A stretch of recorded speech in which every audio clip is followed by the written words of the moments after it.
গ্ৰাফৰ পৰা বা লেখৰ পৰা যিকোনো বহুপদৰ শূন্যৰ সংখ্যা কিদৰে নিৰ্ণয় কৰিব পাৰি এতিয়া মোক কুৱেশ্যনটোত বিভিন্ন ধৰণৰ গ্ৰাফ দিয়া আছে এই গ্ৰাফবোৰ চাই মই বহুপদটোৰ শূন্যৰ সংখ্যা ক'ব লাগে মোক বহুপদটো কুৱেশ্যনত দিয়া আছে y = px প্ৰথমতে মন কৰিবা ব্ৰেকেটৰ ভিতৰত কি আছে x আছেনে অৰ্থাৎ আমি চাব লাগে যে গ্ৰাফডালে x অক্ষৰ কেইটা বিন্দুত ছেট কৰিছে এই ৰেড কালাৰডাল হৈছে গ্ৰাফ ই x অক্ষৰ কেইটা বিন্দুত ছেট কৰিছে এটা বিন্দুটো ছেট কৰা নাই ই y অক্ষকহে ছেট কৰিছে গতিকে ইয়াৰ শূন্যৰ সংখ্যা কিমান হ'ব 0 ঠিক আছে ঠিক সেইদৰে নেক্সট গ্ৰাফটোত আমি চাম যে গ্ৰাফডালে বা লেখডালে x অক্ষক কেইটা বিন্দুত ছেট কৰিছে এই আনুভূমিকভাৱে থকাডাল হৈছে x অক্ষ এই গ্ৰাফডালে x অক্ষক এটা বিন্দুত ছেট কৰিছে গতিকে ইয়াৰ শূন্যৰ সংখ্যা হ'ব 1 ঠিক সেইদৰে এই লেখডালে x অক্ষক তিনিটা নিৰ্দিষ্ট বিন্দুত ছেট কৰিছে গতিকে এই বহুপদটোৰ শূন্যৰ সংখ্যা হ'ব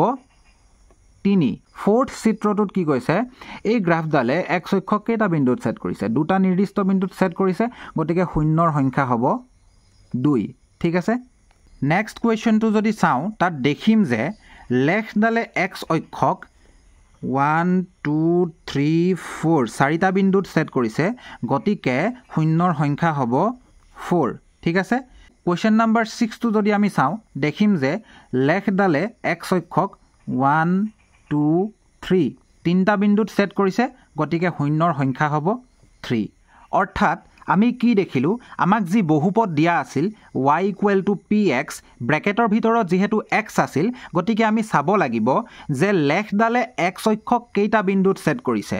এটা বিন্দুত ছেট কৰিলে শূন্যৰ সংখ্যা 1 হয় দুটা বিন্দুত ছেট কৰিলে শূন্যৰ সংখ্যা 2 হয় ঠিক সেইদৰে nটা বিন্দুত ছেট কৰিলে শূন্যৰ সংখ্যা n হয় এটো MCQত খুব আহে যে y = px ৰ লেখডালে x অক্ষক nটা বিন্দুত ছেট কৰিছে তেন্তে শূন্যৰ সংখ্যা কিমান হ'ব তোমালোকে আনসাৰটো লিখিব লাগিব n বুলি যদিহে ভিডিওটো চাই ভাল লাগিলে তেন্তে সাবস্ক্ৰাইব কৰিবলৈ নাপাহৰিবা থ্যাংক ইউ ফৰ ওয়াচিং